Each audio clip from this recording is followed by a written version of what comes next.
and welcome. I'm Mrs. Giegrick and I am one of the kindergarten teachers here at St. John the Evangelist School. So welcome to kindergarten orientation. We're so sorry that it is not in person this year, but thank you for choosing St. John the Evangelist for your child. So our mission statement is to learn, live, and love as Jesus taught us. So your child will be learning a lot, of course, about God in their everyday learning experiences. So that is something that we will be pushing and teaching to them along their journey here in kindergarten. All right, some important people to know and some changes that will be happening for next school year. Our new principal, Mrs. Fredrickson, we are excited that she'll be with us. I am, of course, one of the kindergarten teachers, and we do have another one that will be joining us. We have Mrs. Boswell as one of our aides, and again, we will be having another kindergarten aide joining us next school year. So we're very excited about that. Two people in the office to know, Sue Cooper and Angie Buchanan. I'm sure a lot of you already know Mrs. Buchanan. She's the one that you've been contacting to get a lot of information and to get your folders and packets from and questions answered and getting registered. A couple of ways that we'll be communicating with you this year. RedWeb is something that if you're already a preschool parent, you probably already know about it, but please make sure that you sign up for that through the office. School Reach is the text messages that will go out if there's any school cancellations, any important events, or need to know events that are happening. The website, of course, sjdschool.org. So my email right here, egiegrick@stjohnparish.org. If there's any times that we need to Zoom, due to COVID, we had a lot of Zooming this year, and of course, lots of phone calls. So we don't know what next year will bring, but these are different ways to get a hold of us if you have any questions. Okay, so kindergarten does follow all the same rules and dress code as the rest of the school. It's K through 5 has a certain dress code, and then the middle school is a little slightly different. But if you have any questions about that, there is in the manual and the handbook for kindergarten all the rules that apply for that. The one big thing that I know parents always ask about too is the shoes. So the shoes do need to be a solid blue, black, or white. Gym class, we don't change. We don't have a uniform for that. So the kids will need to just wear a solid gym shoe for gym class. So we don't want to change and do shoes. We have a lot of kids, of course, that cannot tie their shoes, that have a hard time getting them on and off. So we just ask that for the whole school year, just wear a gym shoe for when we have gym class, and that just makes it a little bit easier for us to transition and get out the door and get there on time. If you are considering to take the bus to school, Lake Central Bus does offer the bus free of charge. So the number to call is right here, and it should be also, I believe, in your packets, 219-365-3141. They will let you know where the pickup and drop-offs are. So as long as you are en route where your house is and there is a stop near your house, you can use the buses. You don't even have to sign up. You just show up at the bus stop and they will pick you up and drop you up here at SJE. So that is something that if you're thinking about doing, you might want to give them a call and just double check to where those stops will be. If you do decide to be a bus rider though, for school, especially with the little ones, we get them usually a bus buddy if they don't have a sibling. We want to make sure that their bags are also marked with the bus number. We'll also be asking you those things when you first come and start off that first week, and especially the first day. So we'll be asking who's car rider, who's bus, and there's after school Oasis care as well, before and after school. So we'll be asking you those questions, but something to consider if you were thinking about it. Okay, our dismissal routine, especially for the beginning of the school year, I will always be, and the other kindergarten teacher, we will always be taking the kids out through the school and to the front parking lot. So we ask that you park. There's a certain procedure for you to be parking your cars and facing School Street. So that's where the car riders and everyone is dismissed. That is where you're also dropped off. Again, with COVID, if things are changing for next year for drop-offs, right now it's been going through the gym doors. Everyone gets a temp check. We make sure masks are on, and then they're dismissed to go to their rooms. So things might change slightly with that procedure, but at the end of the day, at least, it is at the parking lot, you can park and get picked up. We also recommend that, especially if you're a new parent and the parking lot is a little too busy for you, I'm sorry, I'm pointing as if you know where I'm at, but the church is right down, it's just a little short walk, the small day chapel, we call it, and there's a parking lot there, so you can walk down the sidewalk, you can meet your child on the sidewalk, and then you can walk back to your car. So that is another option, especially when it's nice out in the beginning of the year, until you get the hang of the parking lot routine. Also, again, as I kind of already mentioned earlier, if you're going to be a bus rider, we will make sure that your child gets to the bus location where they need to be to get onto their bus. Either a bus buddy will be assigned to them. We will let the teachers know. Usually the first couple of weeks though too, I also ask our aides to walk the bus riders down. So do not have any concern about if they're going to get on the bus, if they're going to be paying attention, if they get onto the right bus. We always make sure that the kids are taken care of and they get onto the right place at the right time. So no worries there. All right, so you guys are the primary teachers to your child when it comes to their faith. You are setting the example, going to church, saying prayers before meals, before you go to bed. So these are things that we are asking you to start doing if you haven't already. So daily prayer is really a big part of our day. We start the day off as a school with prayer. We say grace before meals. We pray every religion class.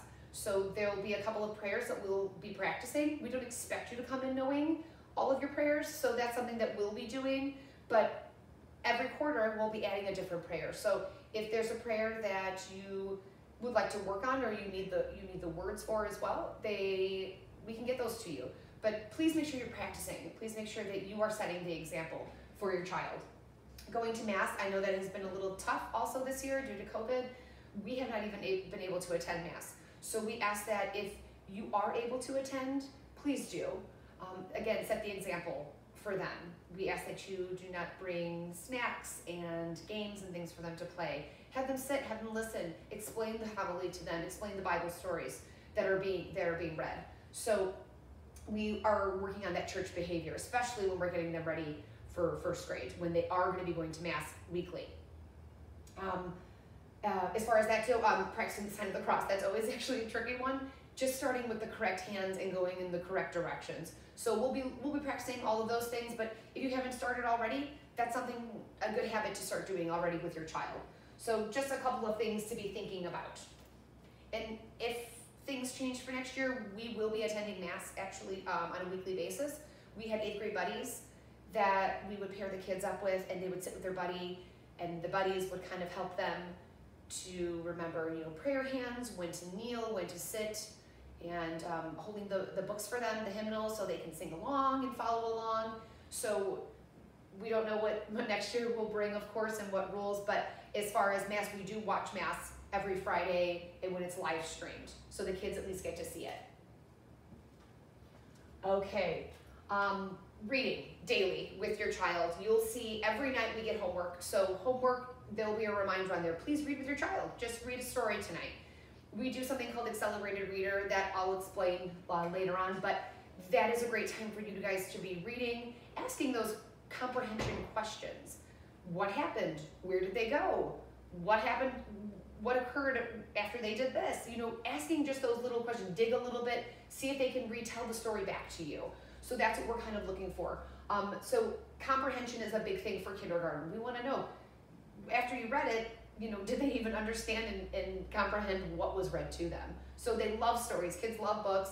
They really get into them, but do they remember what happened by the end of the story? So as you're reading, ask questions. At the end of the story, then at least ask those questions. So that's what we're looking for. So on daily, before bed, we're asking that you start to do that if you don't do it already. All right, we're a nut-free school. So that means absolutely nothing with nuts, any type of nuts. We also have to make sure we get into the habit of reading those labels. If it was handled in a factory that does process other items with nuts, everything's on the label. So please get into the habit of checking all of your labels. We eat lunch in the classrooms, we eat snacks in the classrooms. So even though they're being spaced out right now, when we're not spaced at times, we have to be super careful. If there is anybody that does have an allergy, they cannot be exposed to it sometimes even just when it's airborne. So please get into a good habit of checking those labels now. So when you get to school, you'll be all set. Okay, so to go along with that, lunch. Lunch is eaten, like I mentioned, every day in the classroom. We make sure we're thoroughly cleaning and wiping up. We do have the option, so this year was a little different. There are a couple of options that are given to the kids for a hot lunch. We used to have a schedule where every day it kind of changed. This year, there's 3 options and that's it. So you get to choose from those. You also have the option of ordering milk. So lunches this year were, they were free and we were able to just order, but if you wanted milk, you did have to pay for milk.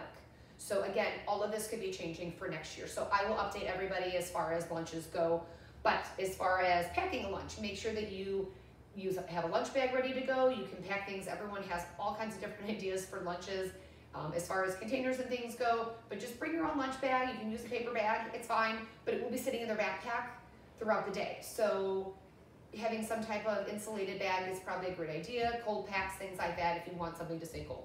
So, and like I said, they each will have an account that is already set up for them. So if you think, oh, milk, that would be great. I'd love to order milk.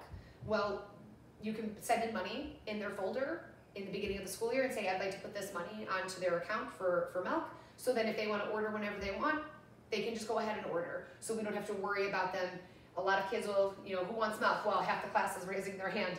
Mom and dad don't know that they want to order milk. So just be aware of that and let me know, write me a note if you think that your child's going to want to do that, or give me the heads up and the thumbs up that they're good to go.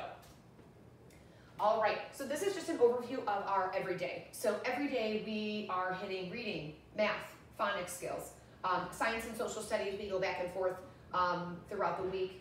Science one day, social studies the next, go back and forth. Religion, of course, every day. Handwriting every day. These are a couple of our specials that we have. Computer, gym, music, Spanish, and we do have library. This year we were able to have library on and off, so that is something that all of these came to the classroom except for gym class. Of course, we were able to go into the gym. So very exciting. We have specials at least one a day. Sometimes we have 2, so it's great. This year it worked out where we had music twice in the first quarter, and then Spanish once, and then same thing with computer. My class had computer twice in the first and second quarter, and then we had gym once. But then everything kind of flip-flopped. So now this quarter, my kids have gym twice a week, computers once. So you see, we're balancing it out so everyone gets a fair share of their specials, but the kids get a little break also from being inside of the room. Busy day.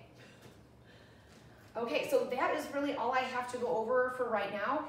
Thank you guys all for coming and for watching. If you guys have any questions, concerns, even if you think it's really not that important, it's just trivial, just please reach out. And if you have any worries, no answer, no question is a silly one. So feel free to contact the office, contact me, and I'm more than happy to help out. All right, thank you guys for coming. Bye.